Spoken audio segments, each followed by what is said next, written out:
guys, this is Karen and I am your seasoned airport agent, and I'm back to talk to you guys about passports. If you are traveling outside of the United States or between any two countries, you must have a passport from whatever country you are a resident of. This includes infants. If you are traveling with your infant under the age of 2 and they are traveling on your lap, they must have a passport, a valid passport to travel to any country.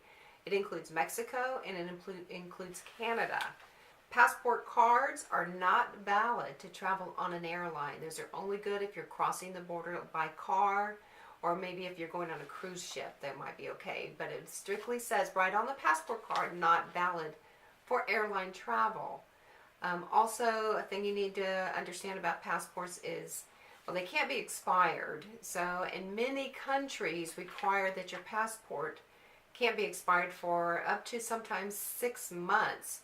So if you're planning on going to certain countries, it is your responsibility to make sure that you understand what you need to go into that country and that your passport is valid, and you have the visas or whatever the travel documentation that you need to go into a country. That is the customer or the airline traveler. That is your responsibility to make sure you have what you need.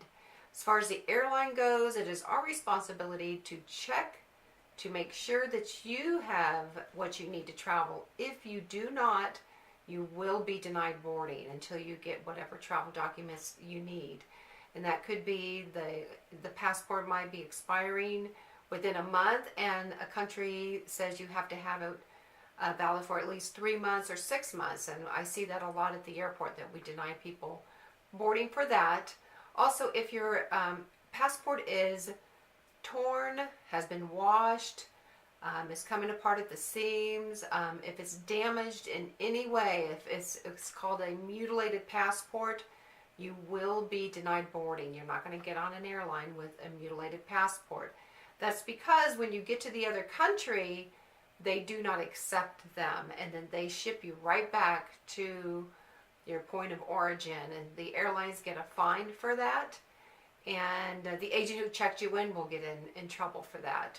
So if you've got a mutilated passport, or you accidentally washed it, which I've done myself, so I mean, I know, it's like, come on, you can still read it, but that's not accepted by any country. If it's mutilated, you will get returned and you will get denied. You won't be able to get on your flight.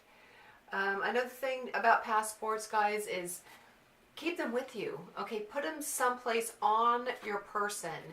I've seen many times people take them out for some reason and put them in seat back pockets and leave them on the airplane. Or I've seen them left at McDonald's. I've seen them left all over the place at the airport.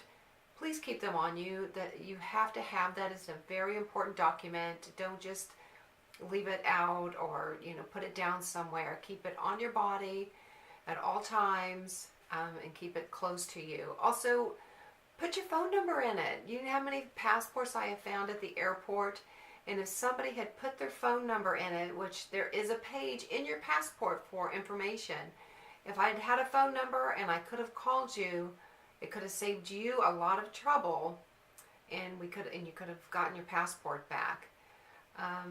Well, I guess that's about it. Let me just double check my notes, make sure. Oh, the other thing that's very important is that whatever name you have, your God-given name that's in your passport, it has to be the same name that you're traveling under. That's very important. So if you go by a nickname or a shortened name, you go by Bob and your name is Robert, whatever is in your passport, book your airline ticket under the same name, because it's going to be a problem when you get to the airport. It goes through a security database, and it has to match. So if you are getting married and your passport is still in your maiden name and you're going on your honeymoon, you have to travel under your maiden name. So until you get your passport fixed or changed. That is something very important. We see that a lot too at the airport.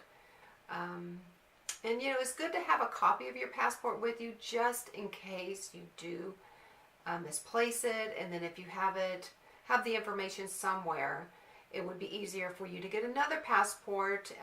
Many big cities do have passport offices. You can get a passport on day of travel, or maybe the next day, and you could maybe just delay your flight one day. So if you can just do a photocopy, it's always a good idea to have a photocopy with you. And I guess that's it.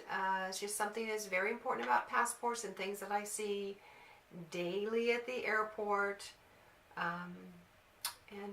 Enjoy the journey, and check out our blog. It's IFlyRight.net, and check out some of the product recommendations that I have posted on the website.